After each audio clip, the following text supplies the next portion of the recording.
เองสิไปหาหนูโอ้ยเมียบสาวผัวสะพอนเลยโต๊ดกับโต๊ดดูนายสร้างโต๊ด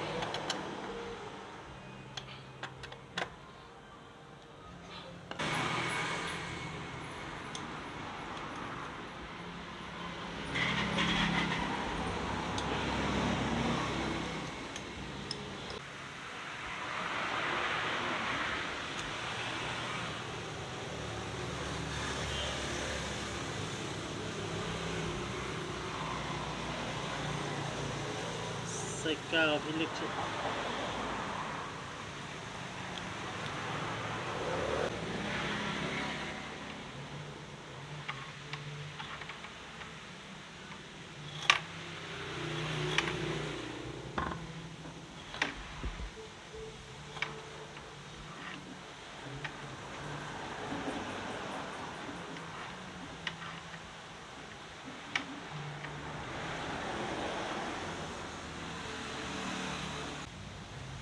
ทีแรกตั้งอาจจะสังเกตง่ายๆเนาะ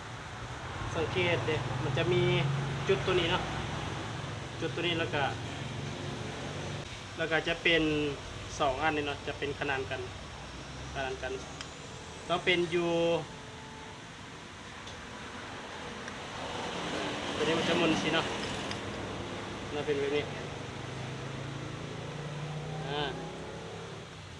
มันเป็นแบบนี้นะก็คือขนานกันสิ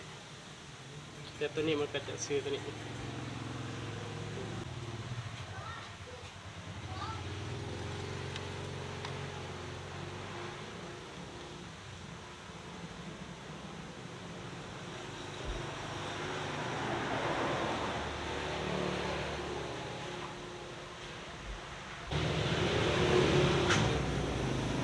ประมาณนี้เนาะเสื้อแล้วก็อันนี้ตั้งสาม